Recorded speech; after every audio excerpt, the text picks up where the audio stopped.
In this second video on the chain rule, I want to first look at the formal notation of the chain rule.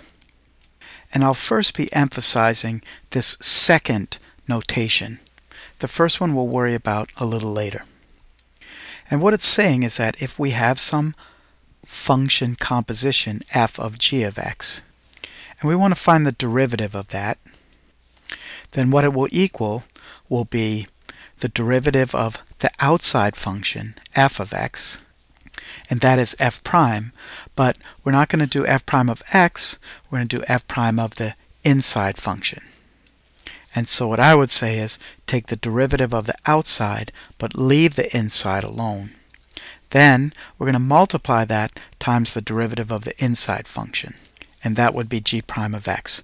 So in my words, it's take the derivative of the outside, leave the inside alone, times the derivative of the inside, and then you are done.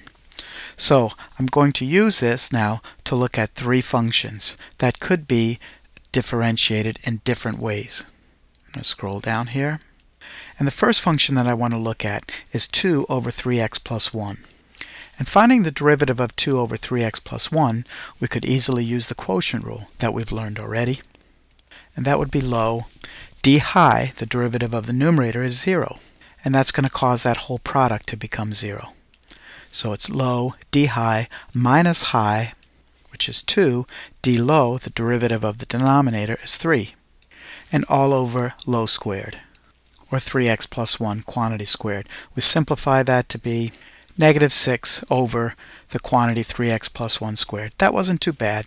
Now we're going to take a look at finding the derivative of that using the chain rule. Only this time we're going to rewrite the denominator as 3x plus 1 to the negative first power. Then we're going to use the power rule with the chain rule. So first we're going to take the derivative of the outside, which is something to the negative first power. We'll bring down the negative 1.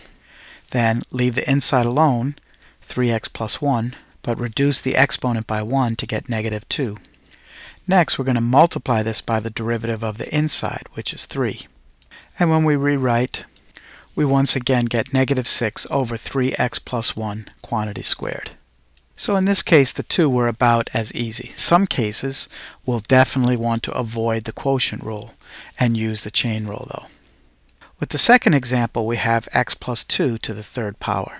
Now we could multiply out x plus 2 to the third power as a product of three factors, and that would take some time. Actually, that would take quite a bit of time.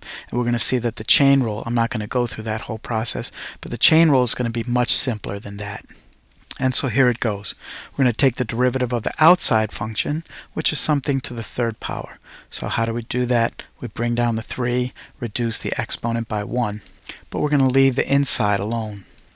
Then simply multiply that by the derivative of the inside, but the derivative of the inside is 1 here, and so actually we're already done. So it would have taken so much more time to multiply that all out, but instead we got the answer very quickly. Finally, sine of 2x can actually be rewritten as 2 times the sine of x times the cosine of x, which could be then, and this is a trigonometric identity, which could then be differentiated using the product rule. And using the product rule, we take the first times the derivative of the second. So I'll make 2 sine x the first function, and cosine x the second function. So the first times the derivative of the second, we'd get 2 sine x times the derivative of cosine of x, which would be negative sine of x. Then plus the second, cosine of x, times the derivative of the first, which would be 2 cosine of x.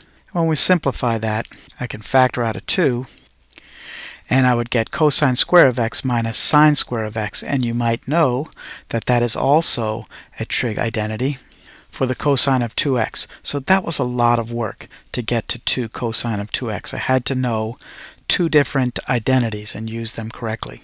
But to find the derivative using the chain rule, I just take the derivative of the outside, which is cosine, leave the inside alone, which is 2x, then multiply by the derivative of the inside, which is just 2.